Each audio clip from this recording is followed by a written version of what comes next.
All right, and we are back with the GSMC Wrestling Laureate podcast, brought to you by the GSMC Sports Network. Thank you for tuning into the show every Monday through Friday, 8 p.m. Pacific Time, 11 p.m. Eastern Time. Every Monday through Friday, you have your boy E, the Wrestling God. I'm just kidding. No, I'm not. I'm not that conceited. Yeah.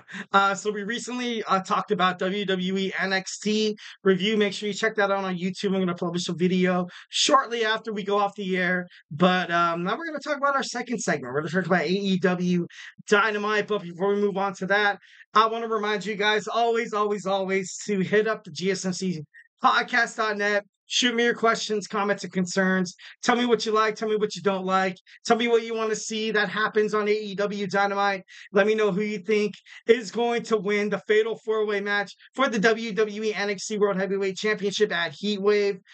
Anything's welcome. Anything's welcome. 1,010% in terms of professional wrestling. There are no wrong answers. We're just guys. We're just guys. We're just boys. Or if you're a girl out there, kudos to you for watching professional wrestling. That's badass. No, moving on. I kind of want to just kind of reciprocate, just kind of have this feeling of like you're sitting at a bar or you're sitting at a table. You don't have to be drinking, whatever. Just hanging out, talking to your best friend about the thing you love most, professional wrestling. In terms of professional wrestling, imagination runs wild. Hulkamania runs wild. The Macho Man Randy. I'm just kidding. No, I can't even do that. Kind of hurt my throat trying to do the Macho Man voice. Never going to do that again. Or maybe I will.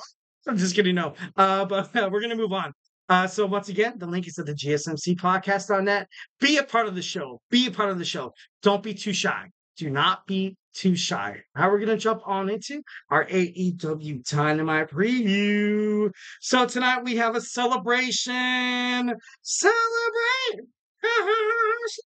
We have Mercedes Mone celebrating her 2 belts championship. She defeated Stephanie Vacure, the New Japan Professional Wrestling Women's Strong Champion at AEW Forbidden Door. It was epic. It was cool. The match lasted more than 10 minutes, which is, amazing in terms of women's wrestling. Give that, credit to Tony Khan. Love how the promotions, it's kind of crazy. I'm not trying to sound like, like I never really expected it. Women's wrestling is becoming more and more prominent on the match. It's to the point where people look forward to it. People look forward to it like you see on WWE NXT, like you see on, TBS and TNT every, Wednesday, Friday, Saturday on Dynamite, Rampage, Collision, doesn't matter. You look forward to seeing these girls out there go out there and try to kick some ass. And, 1,010%, 100%. They go out there and they absolutely give it their all, and you definitely notice it. It's definitely one of those things that like slaps you in the face. Prominent, very beneficial for, marketing techniques within professional wrestling, but most of all beneficial for, just inspiring young women out there, just trying to get them out there. Those who have a very, passionate approach toward professional wrestling. This is a way for women to actually go out there, and be like, you know what? I could be a professional wrestler. I could go out there, find your local wrestling promotion. I did not know that there are actually so damn many wrestling promotions in California until I kind of, started doing this podcast. I was like, it's kind of crazy how algorithms kind of work on social media, TikTok, Instagram, YouTube, Facebook, whatever. You like something, or you spend a little bit of time like on that little snippet, and it analyzes you. It tells you, it kind of be like, so then I'm getting a whole bunch of like, I'm getting a lot of local wrestling promotions, like in Long Beach, like even in my backyard, even in Riverside, California. I'm like, dude, like, I want to see that. I want to see that stuff. I think it's, no, I don't want to jack it up, but as soon as I find it out, I will send out a short. But wrestling is everywhere, guys. Wrestling is everywhere. If you have a dream of being a professional wrestler, don't be too shy. Check out your local wrestling, wrestling promotion. Go out there. Maybe you might wind up in WWE. Maybe we could talk about it here on this podcast. Maybe you can be like, hey, you know what? I'm gonna hit up my old friend Eric from the GSMC Wrestling Laureate podcast and be like, let's interview you. I would love to interview him. Any wrestlers watching right now, I would absolutely 110% love to interview. Or if you even have a passion for wrestling, I love interviewing fans. I love having disputes and disagreements, talking about wrestling. This is what all this show, this is what it's about. So once again, we have Mercedes Mone celebrating her 2 belts. We also are live in Chicago. Should be pretty, I think that's pretty badass. Love Chicago. Chicago is a huge, wrestling town. You're also going to see a men's Owen Hart Cup match, a semifinal match between the Bastard Pack against Bryan Danielson. I want to see Bryan Danielson win. I really honestly do right now. I'm kind of 75% Danielson, 25% the Bastard, because I feel like there's one more run. I feel like there's one more run for Bryan. I feel like he's a little up there in age. I don't want him to overall quit professional wrestling.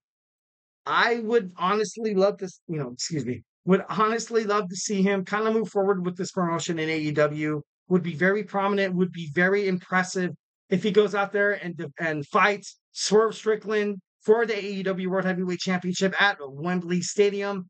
All in. That would be so flipping cool. That'd be awesome.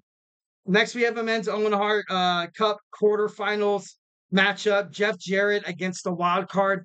I do not know who the wild card is going to be. My speculations is Hangman Adam Page, maybe Ricochet, maybe. Oh my God, that'd be so cool.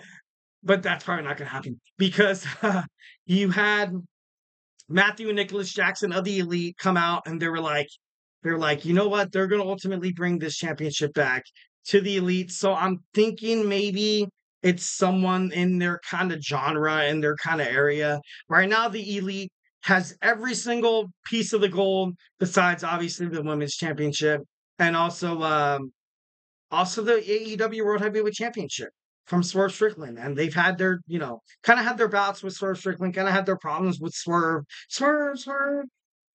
But it's going to be interesting. I can't wait to find out.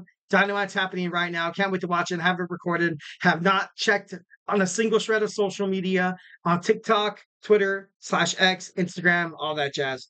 Going to be completely in the dark about it. Can't wait to find out, what happens next. Next, we have Kris Statlander finally with Willow Nightingale. They got a little taste of each other at the AEW Forbidden Door 0 hour. Wasn't enough. I want to see these two girls totally throw haymakers at each other. I want to see them, rip each other apart. Former best friends. Kris Statlander turns her back on Willow Nightingale at AEW's Double or Nothing. But I don't know. I am so part of Willow. I love Willow Nightingale. Definitely, she's the future of AEW. Kris Statlander, she's so strong. Such a good heel. I feel like if she kind of disappears off the screen for a little bit longer with Stokely, maybe perhaps she loses this match against Kris Statlander, Willow Nightingale. Get a little too ahead of myself. But overall, Kris Statlander, it's probably the best opponent for Willow Nightingale for 2 reasons. Reason number 1, they've known each other. They've been a part of each other's lives since they started wrestling together back in New York City. Reason number 2, they know each other. How much more do you need? They know each other. They've been training, back to back since they met up back in AEW. There's no one that could perform better matches than people who know each other. That's why people kind of, when you see the Edge, Adam Copeland against Christian Cage for a street fight, the reason why the match is so good is because they know each other. They've known each other for a pretty long time.